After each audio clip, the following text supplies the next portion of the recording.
Most welcome students, आप सभी लोगों का स्वागत है आपके अपने YouTube चैनल डीजी सर पर। लोगों के अंदर ज्ञान की पूंगी बजाने वाला, न कि गानों का रिमिक्स बजाने वाला।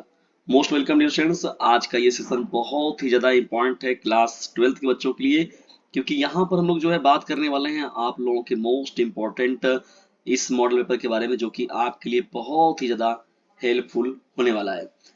तो चलिए स्टार्ट करते हैं। ये जो है भौतिक विज्ञान का बहुत ही महत्वपूर्ण पेपर है कक्षा 12 के विद्यार्थियों के लिए, तो वीडियो में अंत तक बने रहिएगा। जितने भी महत्वपूर्ण प्रश्नों की श्रृंखला को शामिल किया गया सब मोस्ट इंपॉर्टेंट है, और ये प्रश्न आप लोगों को देखने को मिल सकते हैं प्री बोर्ड हो चाहे आपका बोर्ड एग्जामिनेशन हो, सभी जगहों के लिए ये जो पेपर है बहुत ही ज्यादा हेल्पफुल आप लोगों के लिए साबित होने वाला है। तो चलिए स्टार्ट करते हैं। पहला देखिए प्रश्न क्या है यहाँ, पहले कम निम्न में से किस मीटर का प्रतिरोध उच्चतम होता है। तो देखिए दोस्तों यहाँ पर बात हो रही है कि किस मीटर का प्रतिरोध जो होता है उच्चतम होता है। तो देखिए दोस्तों यहाँ पर जो हो जाएगा इस प्रश्न का राइट आंसर वो हो जाएगा वोल्ट मीटर का, यानी पहले प्रश्न का विकल्प नंबर सेकंड जो होगा वो करेक्ट। इंपॉर्टेंट प्रश्नों की श्रृंखला में बढ़ते हैं। देखिए ख बहुत ही महत्वपूर्ण है, बार बार पूछा जाने वाला। चुंबकीय फ्लक्स का मात्रक क्या होता है। सीधा सीधा प्रश्न पूछा गया है, चुंबकीय फ्लक्स का मात्रक क्या होता है। तो ये सीधा से देखिए प्रश्न में उत्तर हो जाएगा यहाँ पर, वेबर जो होता है डिस्टेंस वो चुंबकीय फ्लक्स का मात्रक होता है। ग प्रश्न की ओर जब देखिए बढ़ते हैं यहाँ पर, तो यहाँ पर दिया गया 600 फेरों वाली एक चालक कुंडली का प्रेरकत्व जो है वो 108 mH है। इसी प्रकार एक दूसरी 500 फेरों वाली कुंडली का स्व प्रेरकत्व क्या होगा।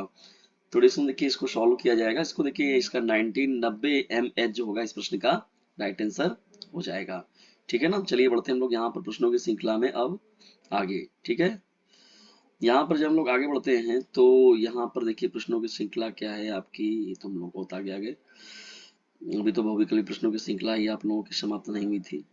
चलिए बढ़ते हैं यहाँ पर हम लोग आगे। देखिए यहाँ पर जो प्रश्न है विकल्प नंबर घ जो प्रश्न दिया गया है, एक उपयोत्तल लेंस की दोनों वक्रता त्रिज्याएं 20 सेंटीमीटर तथा कांच के पदार्थ का अपवर्तनांक जो है 1.5 है, इसकी फोकस दूरी क्या होगी। तो देखिए इसको जब सॉल्व किया जाएगा तो इसकी फोकस दूरी भी वही होगी 20 सेंटीमीटर की। ठीक है, कितने सेंटीमीटर का, 20 सेंटीमीटर का।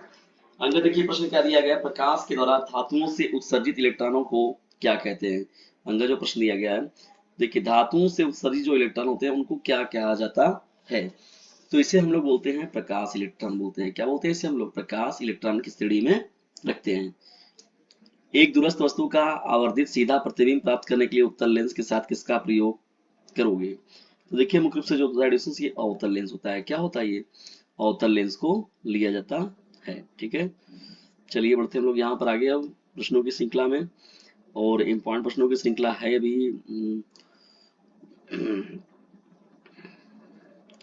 ये जो है बड़ा अजीबोगरीब टाइप में है थोड़ा सा ना, कोई बात नहीं डिविजन्स। देखिए यहाँ पर बहुविकल्पी प्रश्नों की श्रृंखला समाप्त होती है। अब बढ़ते हैं हम लोग यहाँ पर खंड ब की ओर। ठीक है, खंड ब में जब हम लोग बढ़ते हैं डिविजन्स, देखिए यहाँ पर क्या है, खंड ब में ये अति लघु टाइप के प्रश्न है, एक तरीके से बहुविकल्पी ही है। दूसरे का क प्रश्न क्या दिया गया, मीटर ब्रिज में लैक्लांसी सेल को प्रयोग करने के लिए क्यों प्राथमिकता दी जाती है। लैक्लांसी सेल को प्रयोग में करने के लिए प्राथमिकता क्यों दी जाती है, ये हम लोग का प्रश्न है। देखिए इसमें होता क्या है कि लैक्लांसी सेल में प्रयोग करने के लिए क्यों प्राथमिकता दी जाती है मीटर ब्रिज में अगर देखा जाए, तो इसमें होता क्या है कि धारा जो होता है, इसमें जो होता है धारा की रुक रुक कर आवश्यकता होती है। देखिए मुख्य रूप से अगर देखा जाए तो धारा की जो होती है इसमें रुक रुक की आवश्यकता होती है। इसलिए यहाँ पर क्या होता है, मीटर ब्रिज में लेक्लांसी सेल का प्रयोग करने का प्राथमिकता दिया जाता है।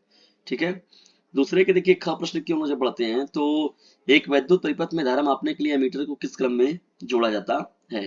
देखिए यहाँ पर क्या होता है, जब भी एमीटर को जोड़ेंगे धारा मापने के लिए मीटर को हमेशा होता है जो श्रेणी क्रम में जोड़ते हैं हम लोग, समांतर क्रम का प्रयोग कभी मत कीजिएगा। इसमें इसे हमेशा क्या किया जाता है, श्रेणी क्रम में जोड़ा जाता है। ये पॉइंट था आप लोगों का। चलिए बढ़ते हम लोग यहाँ पर ग प्रश्न की। देखिए ग प्रश्न क्या है, एक लंबे सीधे तार में 12 एम्पियर की धारा प्रवाहित हो रही है। प्रश्न को ध्यान सुनिएगा, एक लंबे सीधे तार में 12 एम्पियर की धारा क्या हो रही है, प्रवाहित हो रही है। तार से 40 सेंटीमीटर दूर चुंबकीय क्षेत्र की तीव्रता क्या होगी।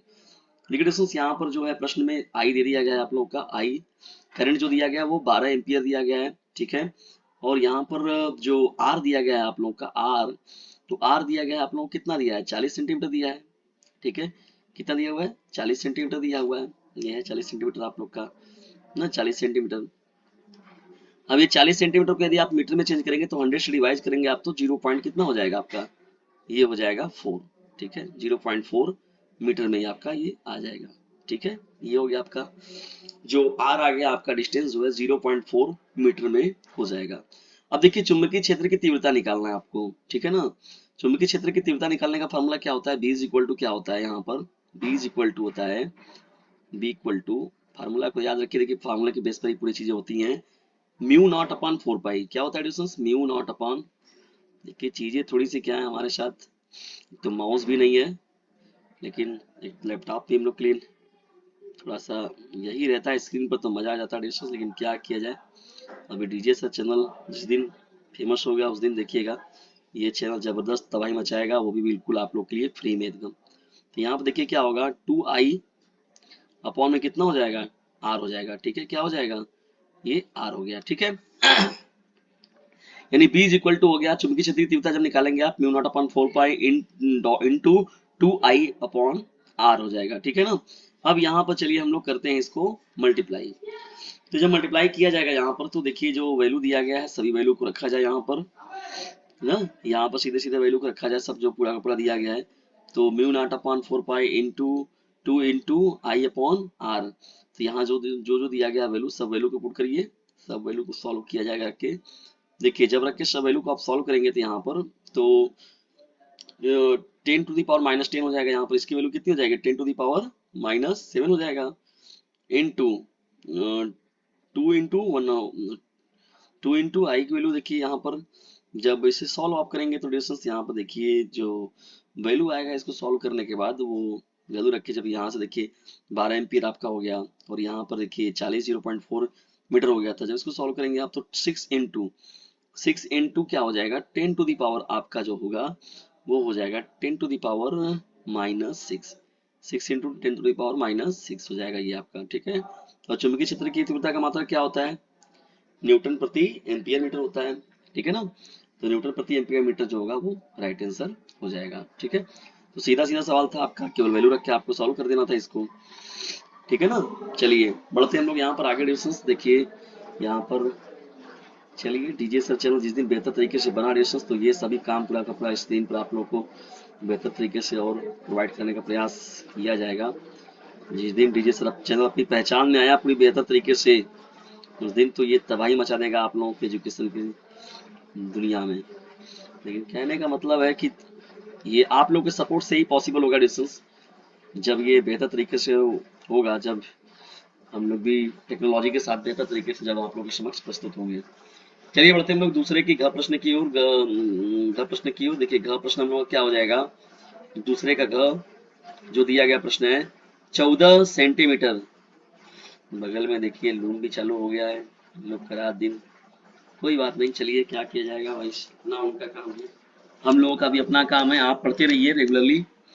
चलिए करते हैं स्टार्ट इससे हम लोग। 14 ग्राम शुद्ध 6C14 में कितने इलेक्ट्रॉन प्रोटॉन न्यूट्रॉन है, अवोगाद्रो संख्या 6.023 इंटू 10 टू दी पावर 23 परमाणु पर ग्राम मोल। ठीक है, ये दिया गया है यहाँ पर।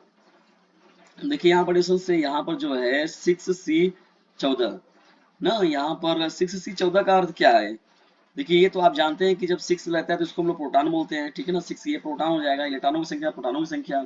ठीक है ना, तो 6 प्रोटॉन हो गया तो 6 क्या हो जाएगा, न्यूट्रॉन हो जाएगा। इसका मतलब देखिए यहाँ पर 6 प्रोटॉन हो गया, 6 न्यूट्रॉन हो गया। तो यहाँ पर जब न्यूट्रॉनों की संख्या निकाला जाएगा तो यहाँ पर देखिए ये एवोगाद्रो संख्या दिया गया 6.023 इंटू 10 टू दी पावर क्या दिया है, 23 दिया हुआ है। तो यहाँ पर 8 की बात कर रहा है, तो 8 न्यूट्रॉन आप लोगों को मिल रहे हैं। तो यहाँ देखिए इलेक्ट्रॉनों की संख्या प्रोटॉनों की संख्या, तो यहाँ पर 6 में से जब 14 घटाएंगे तो आपको मिलेगा कितना, 8 मिल जाएगा। कितना मिल जाएगा, 8।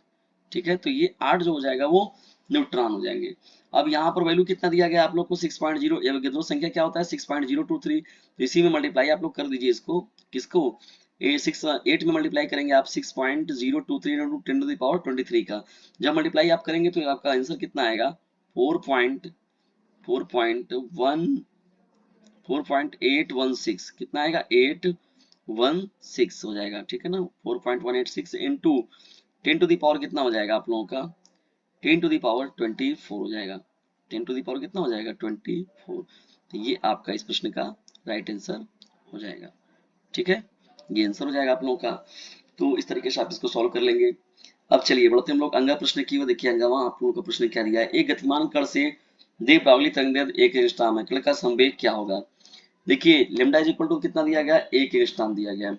हम लोग जानते हैं कि संवेग निकालते हैं जब हम लोग, तो लेमडा अपन कितना होता है, एच अपॉन लेमडा होता है। संवेग जब निकालेंगे आप तो एच अपॉन कितना हो जाएगा, लेमडा हो जाएगा। लेमडा की वैल्यू देख रहे हैं यहाँ पर, लेमडा की वैल्यू दिया भी गया है यहाँ पर, एक एंगस्ट्रॉम दिया गया है। चलिए एच की वैल्यू कितनी होती है बताइए, सीधा सीधा 6.6 इंटू 10 टू दी पावर कितना होता है, -34 होता है। तो 6.6 इंटू 10 टू दी पावर मिल जाएगा -34 हो जाएगा, ठीक है ना। 10 टू दी पावर -34 हो जाएगा, ठीक है, -34 हो गया, ठीक है। ये याद रखिएगा वैल्यू बटे में। अब जान रहे हैं आप लोग कि एंगस्ट्रॉम जब लेंगे तो यहाँ पर तो मीटर का ये क्या 1 इंटू 10 टू दी पावर कितना होगा, -10 हो जाएगा। 10 टू दी पावर कितना हो जाएगा, -10 हो जाएगा, -10 हो जाएगा। देखिए जब ये वैल्यू आप रख लेंगे, माउस लाना जरूरी हो गया लग रहा है आप लोगों के लिए। चलिए कोई बात नहीं डिस्कस। ये हो गया। इसको जब आप सरल करेंगे तो यहाँ -10 है तो पावर पर जाएगा तो -34 में +10 लिखा जाएगा, तो यहाँ पर हो जाएगा 6.6 into 10 to the power -24 kilogram metre प्रति सेकेंड। तो ये हो जाएगा आप लोग का राइट आंसर, ठीक है। तो यहाँ पर ये महत्वपूर्ण रहेगा, ये एंगस्ट्रॉम वाला जो कण का संवेग वाली बात थी ना, ये कण के संवेग की जो निकाले थे। संवेग बराबर क्या होता है, लेमडा बटे एच अपॉन लेमडा होता है। एक एंगस्ट्रॉम तरंग दैर्ध्य वाली एक किरण की निर्वात में चाल क्या होगी, तो ये तो जानते हैं 3 into 10 to the power 8 metre प्रति सेकेंड होता है। ये तो सीधा सीधा आप लोग का हो जाएगा क्या, 3 into 10 to the power 8 metre प्रति सेकेंड जो होता है, ठीक है ना, यही आपका राइट हो जाएगा। चलिए बढ़ते हैं यहाँ पर हम लोग आगे। यहाँ पर देखिए अब हम लोग नेक्स्ट प्रश्न की ओर बढ़ते हैं। कौन सा प्रश्न देखिए यहाँ पर दिया गया है अब आप लोगों का। देखिए भंवर धाराओं से आप क्या समझते हैं, भंवर धाराएं क्या होती है, इनका उपयोग बताइए। देखिए दोस्तों अगर बात करें हम लोग मुख्य से अगर भंवर धाराओं के बारे में, तो देखिए तो अगर यदि देखा जाए तो कोई भी अगर परिपथ है, कोई भी अगर पात्र बना हुआ है, परिपथ कोई है, तो चुंबकीय फ्लक्स में यदि परिवर्तन होता है तो उसमें क्या उत्पन्न होता है, वैद्युत धारा उत्पन्न होती है। भाई जाहिर सी बात है, स्वाभाविक है, ठीक है ना। तो प्रेरित धारा क्या हो जाती है, उत्पन्न हो जाती है। जो धातु के टुकड़े में गति जो होता है ना, उसका वो विरोध करता है, ठीक है ना। जिससे क्या होता है, उसमें एक भावर भंवर की तरह, जिससे पानी में आप देखते होंगे भंवर की तरह इसे बनने लगता है, तो एक भंवर उत्पन्न हो जाता है। ये धाराएं जल में उत्पन्न भंवर के रूप में देखिए देखते हैं कि जो मिलती हैं, इसी को हम लोग बोलते हैं भंवर धाराएं बोलते हैं, ठीक है ना। और इसका मुख्य रूप से देखा जाए, देखिए इसका उपयोग क्या होता है, तो इसका मुख्य रूप से जो उपयोग होता है दोलनबद्ध धारामापी में। दोलन को जब बद्ध करते हैं तो उसकी धारामापी को, यानी उसके धारा को मेजर करने के लिए मुख्य रूप से इसका प्रयोग किया जाता है, ठीक है। चलिए बढ़ते हैं आगे आप लोग।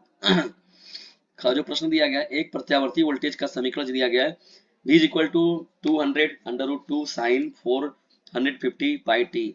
प्रत्यावर्ती वोल्टेज का देखिए वर्ग माध्य मूल मान तथा आवृत्ति ज्ञात करना है।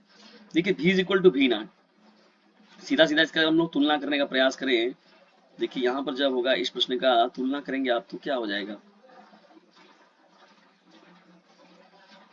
ये तो बड़ा अजीब है, बाहर नहीं आ रहा है ये वाला ना, यही चीजें थोड़ी सी हैं। चलिए तो यहाँ पर सीधा सीधा हो जाएगा आप लोगों का क्या, जब लेंगे तो यहाँ पर सीधा सीधा इसको हम लेके सॉल्व कर सकते हैं। यहाँ पर देखिए इसको सॉल्व करेंगे, v is equal to V naught sine omega t से इसको लेकर सॉल्व करेंगे जब आप लोग, तो वहां से क्या हो जाएगा, इसका आवृत्ति जो हो जाएगा सॉल्व करने पर 225 आएगा, ठीक है ना। प्रकाश विद्युत उत्सर्जन तथा तापीय उत्सर्जन में अंतर बताना है। यहाँ पर देखिए, देखिए प्रकाश विद्युत उत्सर्जन के बारे में हम बात करें तो देखिए प्रकाश विद्युत उत्सर्जन के बारे में कहा जाए तो जब किसी धातु की सतह पर प्रकाश ऊर्जा डालकर इलेक्ट्रॉन उत्सर्जन करते हैं तो यह घटना क्या कहलाती है, प्रकाश विद्युत उत्सर्जन कहलाता है, ठीक है ना। और जबकि तापायनिक उत्सर्जन के बारे में बात किया जाए तो जब धातु की सतह से इलेक्ट्रॉन उत्सर्जन हेतु ऊर्जा उष्मीय ऊर्जा के रूप में दी जाती है, तो इसे हम लोग क्या कहते हैं, तापानीय उत्सर्जन की घटना कहते हैं, ठीक है ना। तो दोनों में देखिए थोड़ा सा बहुत अंतर है, बस बेसिक थोड़ा सा केवल अंतर है, ठीक है ना। ये हो जाएगा आप लोग का अंतर। ध्रुवण के गुण से प्रकाशित तरंगों के बारे में देखिए प्रवृत्ति कैसे मापते हैं हम लोग। यहाँ पर देखिए फिर क्वेश्चन आप लोग को दिया गया है, सीधा सीधा इन प्रश्नों का स्क्रीनशॉट मान लीजिए, इनको तैयार कर लीजिए, सेशन भी आप लोग का लंबा होता जा रहा है। तो इस तरीके से देखिए चुंबकत्व का परमाणविक मॉडल क्या है, मैं आप लोगों के साथ। अपवाह वेग से आप क्या समझते हैं, देखिए R1 R2 दिया गया, समांतर क्रम में जुड़े, इनका प्रतिरोध परिणामी प्रतिरोध क्या होगा, निगमित भी करना है इसको। यहाँ पर देखिए जो भी क्वेश्चन है इनको आप ट्रांजिस्टर से देखिए प्रश्न पूछा गया है, स्क्रीनशॉट मार के इन प्रश्नों को रख लीजिएगा डिस्कशन और इन्हें कर लीजिएगा अच्छे से तैयार। ठीक है, और जिन प्रश्नों में आपको डाउट होता है, दिक्कत होता है, तो उनको आपको बताया। देखिए तुल्यधारिता बताना है इस सवाल का, यहाँ पर देखिए संलग्न दिया गया है सवाल में, यहाँ पर देखिए तुल्य प्रतिरोध निकालना है इस क्वेश्चन में। तो इन सभी प्रश्नों को आप लोग तैयार करिएगा। जिन प्रश्नों में आपको डाउट होगा, देखिए बूलियन एक्सप्रेशन से सवाल दिया गया है आप लोगों का, ये सत्यता सारणी बनाने वाला। ठीक है ना, तो इस तरीके से था आप लोगों का ये पेपर। आज का ये महत्वपूर्ण पेपर आप लोगों को कैसा लगा कमेंट बॉक्स में जरूर बताइएगा। और यदि वीडियो थोड़ा सा भी हेल्प लगा तो इसे लाइक करें, शेयर करें, और चैनल पर चैनल को सब्सक्राइब करना बिल्कुल भी ना भूलिएगा। और याद रखिएगा, यदि ज्यादा नंबर पाने की इच्छा तो टीजे सर चैनल से जरूर लीजिएगा शिक्षा, और डिस्टेंस से कर दीजिए अपने क्लासमेट पर शेयर, क्योंकि बोर्ड एग्जामिनेशन है आप सभी लोगों के नैयर। तो चलिए डिस्टेंस, चलिए हम लोग अब मिलते हैं नेक्स्ट वीडियो में किसी अन्य वीडियो में किसी अन्य टॉपिक के साथ। तब तक के लिए टेक केयर, बाय, जय हिंद, जय भारत।